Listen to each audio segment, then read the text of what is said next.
విశాఖలోని ఆదాని గంగవరం పోర్టు వద్ద హైటెన్షన్ నెలకొంది.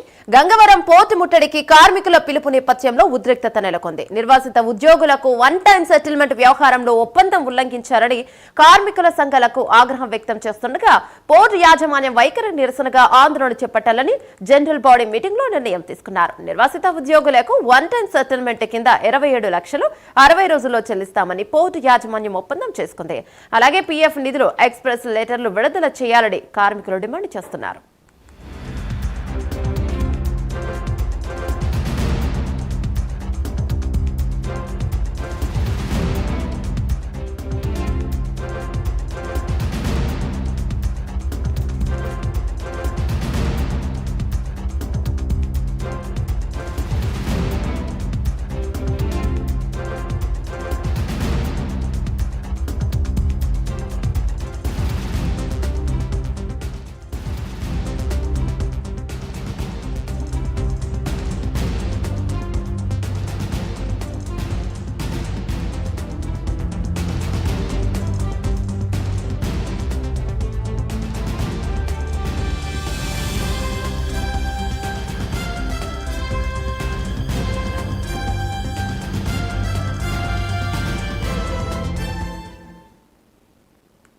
విశాఖలోని ఆదాని గంగవరం పోర్టు వద్ద హైటెన్షన్ నెలకొంది. గంగవరం పోర్టు ముట్టడికి కార్మికుల పిలుపు నేపథ్యంలో ఉద్రిక్తత నెలకొంది.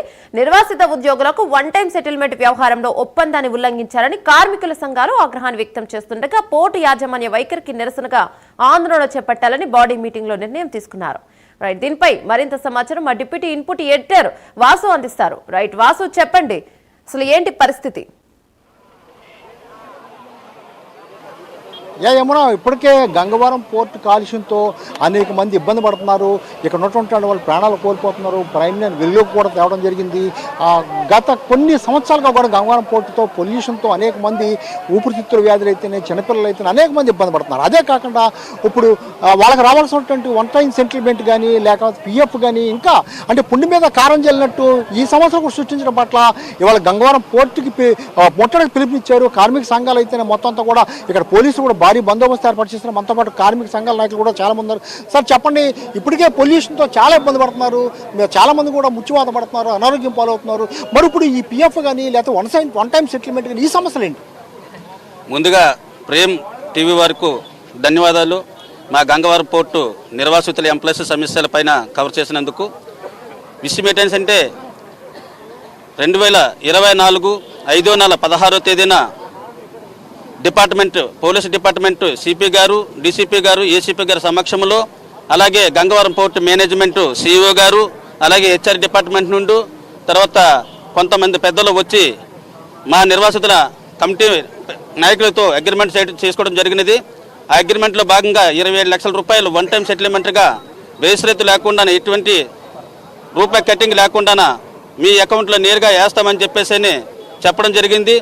అదే 60 రోజుల్లో వేస్తానని అన్నారు. 60 రోజుల్లో వేస్తాననే డబ్బులు ఇప్పుడు 2 సంవత్సరాల వ్యవధి అవుతుంది. మా అకౌంట్లో పడింది అయితే 24,70,000 రూపాయలు మాత్రమే. ఇంకా 2,30,000 రూపాయలు బాకీ ఉంది. అలాగే పిఎఫ్ మాకు పెట్టుకోవడానికి కూడా వెసులుబాటు కల్పించట్లేదు. అలాగే మాకు ఇక్కడ ఉద్యోగాలు 16 సంవత్సరాలు చేస్తున్నాం, గ్రాడ్యుయేట్ కూడా ఇవ్వట్లేదు. అలాగే మాకు జట్టి నిర్మాణం లేక, అలాగే ఇటు పొల్యూషన్తో చాలా సతమతమాడుతూ చాలా బాధలు పడుతూ ఇప్పటి వరకు జీవిస్తున్నాం. మాకు ఎక్కడికి వెళ్ళా సరే ఒక కూలి పని కూడా ఇవ్వట్లేదు. ఊపోటాలు గల కారణాలు ఏంటంటే మా పైన 0 FIR కేసులు పెట్టడం జరిగినది. ఆ కేసులు ఇంకా తీయలేదు. సిపి గారు, ఏసీపీ గారు, డీసీపీ గారు తీస్తామని చెప్పేసి అన్నారు. కానీ ఆ రోజు చెప్పిన మాటలు మాకంతా హ్యాపీనెస్ అనిపించింది. కానీ ఇప్పుడు మాకు అనిపిస్తుంది మోసపూర్వకంగా మేనేజ్మెంటు అటు డిపార్ట్మెంట్ వారు మమ్మల్ని మోసం చేశారని చెప్పేసి. ఇప్పటికైనా కళ్ళు తెరుచుకొని బయటకు వచ్చాం. మా కేసు మీ కార్యక్రమం ఏంటి? ఇవాళ గేట్ ముట్టడి చేయడానికి చెప్పేసి వచ్చాం. మా సమస్యలు పరిష్కరించుకోవడానికి ఏదైతే మీకు ఇప్పుడు చెప్పి ఉన్నామో ముందుగానే అన్ని సమస్యలు కూడా పరిష్కరిస్తేనే ఇక్కడ నుండి కదిలాడటం జరుగుతుంది. అంతవరకు ఇక్కడ మేము బైఠాయించడానికి సిద్ధంగా ఉన్నాం. అమ్మవారి గారు చెప్పండి, ఇప్పటికీ మీరు అనేక సార్లు మొత్తం ఆందోళన చేస్తున్నారు, చాలా ధర్నాలు చేస్తున్నారు, మనం పొల్యూషన్ మీద కూడా చాలా పోరాటం చేశారు, మనం కూడా చేయడం జరిగింది. మళ్ళీ ఈ సంవత్సరం కూడా ఏంటి ఇలా యాజమాన్య వైఖరి ఏంటి? యాజమాన్యం ఇప్పటికే మమ్మల్ని మత్స్యకారులుగా ఉద్యోగులుగా చాలా తక్కువ అంచనా వేస్తుంది.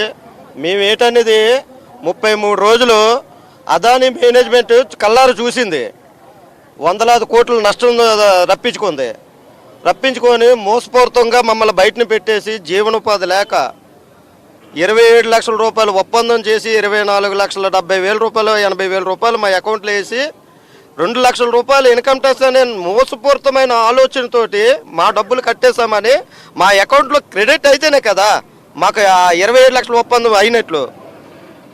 మీరు పనిచేసుకొని మా డబ్బులు పనిచేసుకొని ఇన్కమ్ ట్యాక్స్ పేరుతో మమ్మల్ని మోసం చేస్తూ ఇంత దగా చేస్తూ ఇంత దోపిడీకి అన్యాయంగా గురి చేస్తున్నారు.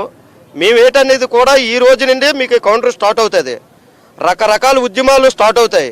ఓ పక్క ఉపాధి లేదు, ఓ పక్క జట్టి లేదు, జీవనోపాధి లేదు, ఎక్కడికి వెళ్ళా పని ఇవ్వట్లేదు. మీరు 0 FIR కేసులు పెట్టి మమ్మల్ని చాలా దారుణంగా అన్యాయంగా వ్యవహరిస్తున్నారు. తక్షణమే మా సమస్యలన్నీ పరిష్కరించాలి, లేకపోతే గత పరిణామాలు ప్రారంభం అవుతాయి. వన్ టైం సెటిల్మెంట్తో పాటు ఇంకేమున్నాయండి? వన్ టైం సెటిల్మెంట్తో పాటు మేము నిర్వాసిత మత్స్యకారులం కనుక మత్స్యకార గ్రామాలకి మౌలిక సదుపాయాలు కల్పించాలి. అలాగే భర్తలు చనిపోయిన భార్యలకు కూడా ఉపాధి కల్పన చేస్తానన్నారు. ఆ రోజు మాటిచ్చారు, కానీ ఈ రోజు ఎటువంటి ఉపాధి కల్పన లేక వాళ్ళు కూడా నిరక్షరాస్యులై రోడ్డు మీదకి వచ్చే పరిస్థితి ఏర్పడుతుంది. ఆ రోజు 60 రోజుల్లో 27 లక్షల రూపాయలు కూడా తక్షణమే ప్రతి కార్మికుడికి చెల్లిస్తానని ఆ రోజు చెప్పిన యాజమాన్యం ఈ రోజు మాట మీద కట్టుబడి లేక ఈ రోజు ఇంతమంది కార్మికులు రోడ్డెక్కే పరిస్థితి ఏర్పడుతుంది. కాబట్టి తక్షణమే అదాని యాజమాన్యం దిగివచ్చి ఈ సమస్యలన్నింటికి పరిష్కారం కల్పించాలి. అలాగే మత్స్యకారులు అందరూ కూడా చాలా ఇబ్బందులు పడుతున్నారు కనుక ఏరాడ తీర ప్రాంతంలో జట్టి నిర్మాణం చేసి మత్స్యకారులకి ఇది ఒక కానుకగా యాజమాన్యం దగ్గరుండి ప్రభుత్వంతో కూడా మాట్లాడి ఈ తక్షణమే ఈ యొక్క సమస్యని పరిష్కార దిశగా చూపిస్తుందని చెప్పేసానని మేము కోరుతున్నాం. లేని ఎడల ఈ యొక్క ఉద్యమాన్ని తీవ్రతరం చేస్తామని మీ సభాముఖంగా తెలియజేస్తున్నాం. ఇది యమునా పరిస్థితి మొత్తం కూడా ముట్టడికి బయలుదేరడం జరిగింది. వీళ్ళందరూ కూడా మొత్తం భారీగా పోలీసు బందోబస్తు కూడా ఏర్పాటు చేయడం జరిగింది. ఏదైనప్పుడు కూడా వీళ్ళ సమస్యలు పరిష్కరించే వరకు కూడా వీళ్ళందరూ కూడా ఉరిలేదని కూడా చెప్పే పరిస్థితి కనిపిస్తుంది. మరోవైపు ముట్టడికి వెళ్లేందుకు అడ్డుకునేందుకు కూడా పోలీసులు భారీగా మోహరించారు. ఎటువంటి అవాంఛనీయ సంఘటనలు జరగడం గతంలో కూడా మనం చూసాం. గంగారం పోర్టులో కొంతమంది మృత్యువాత పడటం, అనేక మంది కార్మికులు ఆందోళన జరగటం, చాలా ఉద్యమం కూడా ఉధృతంగా మారింది. ఇప్పుడు కూడా మత్స్యకారులు భారీగా చేరుకున్నారు. వీళ్ళందరూ తరలించేందుకైతే పోలీసులు ఎక్కడ కూడా మొత్తం బారికేడ్లు ఏర్పాటు చేసి గంగవరం పోర్టుకు లోనకి వెళ్ళకుండా కూడా చేస్తున్నారు. వీళ్ళు మరోవైపు నుంచి వెళ్ళే పరిస్థితి కనిపిస్తుంది. పోలీసులు వైపు నుంచి కూడా మరోవైపు నుంచి కూడా వెళ్ళే పరిస్థితి కనిపిస్తుంది. మనం చూడవచ్చు. మొత్తం కూడా ఏదైనప్పుడు కూడా కార్మికులు మొత్తం కూడా భారీ ఎత్తున కార్మికులు వేస్తున్నారు. పోలీసులు అడ్డుకునే పరిస్థితి కనిపిస్తుంది. మనం చూడవచ్చు. పోలీసులు కార్మికులు కూడా ఉధృత పరిస్థితి నెలకొంది. మొత్తం కూడా వాళ్ళని అడ్డుకునే పరిస్థితి అయితే కనిపిస్తుంది. వాళ్ళందరూ కూడా గంగవరం పోర్టు వైపు పరుగులు తీసే పరిస్థితి అయితే కనిపిస్తుంది. ఎక్కడా కూడా వీళ్ళ సమస్యలు పరిష్కరించే వరకు కూడా గంగవరం పోర్టు సమస్యను పరిష్కరించేది లేదని కూడా వాళ్ళు దిగేది లేదని కూడా చెప్తున్నారు. పోలీసుల్ని తప్పించుకుని మరి మరోవైపు వాళ్ళు గంగవరం పోర్టు కార్మికులు మొత్తం పరుగులు తీసే పరిస్థితి కనిపిస్తుంది. ఒకసారి భారీ ఎత్తున వందలాది మంది మొత్తం కార్మికులు చేరుకున్నారు. వీళ్ళందరూ కూడా పోలీసులను తప్పించుకుని మరో మార్గంలో గంగవరం పోర్టు ముట్టడికి మొత్తం పరుగులు తీస్తున్నారు. ప్రతిసారి కూడా పోలీసులు వీళ్ళని అడ్డుకోవడం ఇదే జరుగుతుంది. ఏదైనప్పుడు కూడా మొత్తం పోలీసులు అయితే భారీగా మోహరించారు. ఎటువంటి అవాంఛనీయ సంఘటన జరగకుండా అయినప్పుడు కూడా వీళ్ళు మొత్తం కూడా ముట్టడికి బయలుదేరారు. ఇప్పుడు రైట్, థ్యాంక్ యూ వాసు.